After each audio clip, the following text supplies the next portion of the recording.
These are the faces of some of the women Larry Nassar abused. Most were just girls when it started. Each picture taken at the age of the first assault by Nassar, there for him to see as they addressed him in court. Thanks for joining us tonight. I'm Sarah Swistak. The victim, whose testimony led to the arrest of Larry Nassar, was the first to speak. Kyle Stevens' parents were friends with the Nassars. He molested her when she was just 6 years old. Without my knowledge or consent, I had engaged in my first sexual experience by kindergarten. He used his power as an adult to manipulate me.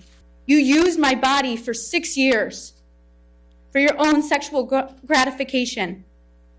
That is unforgivable. That's just one of many stories we heard on the first day of the hearing that will determine how long the former MSU and Team USA gymnastics doctor will spend in prison.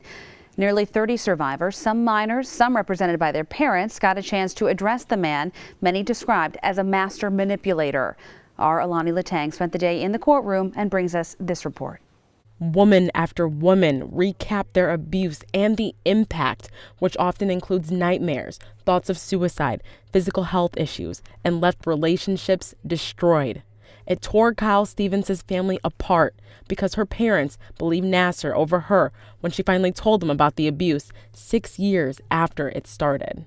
Larry Nassar wedged himself between myself and my family and used his leverage as my parents' trusted friend to pry us apart until we fractured. It wasn't until she was about to leave for college that her family finally believed her.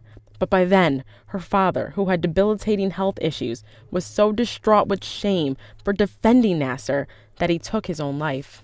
Stevens told Nassar she's been waiting for this day for years. I've been coming for you for a long time.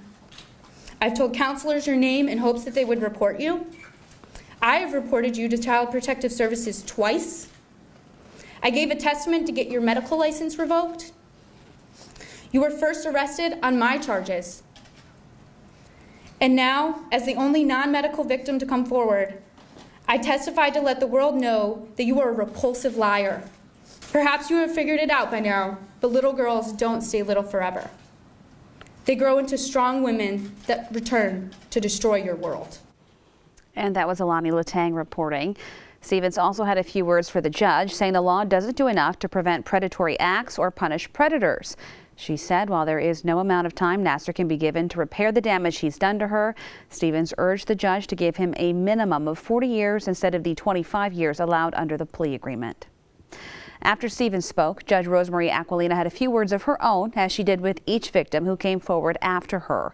The judge reassured each of them of their worthiness, that their voice matters, and called them brave and strong survivors for coming forward. The system clearly failed you, and it has failed so many children, people without voices, but you certainly have grown into a beautiful, smart, intelligent woman who has a voice. This voice that you have just let out publicly will have that rippling effect to change legislation, to change the lives of children who are being abused, to speak up like you. As today's hearing was going on, ESPN aired an episode of Outside the Lines about an investigation into Michigan State University's possible role in the Nassar abuse. The one-hour special focused heavily on Michigan State and who knew what and when about Larry Nassar. It was headlined Spartan Silence. It implied that if the first complaints about Larry Nassar were acted on in 1997, his nearly 2 decades of sexual abuse could have been stopped in its tracks. One of the victims who confronted Nassar today in court also called out MSU. Olivia Cowan described the university's silence on the whole thing as horrifying. She said taking action against him sooner could have prevented so many lives from being destroyed. Cowan also had this message for the MSU Board of Trustees and MSU President Luana K. Simon. How convenient that you've decided not to attend today. You are a coward, and your decision to watch from the sidelines is perfect representation of your lack of leadership. It sickens me. A public apology after you've hid behind this monster for over 20 years will never be enough.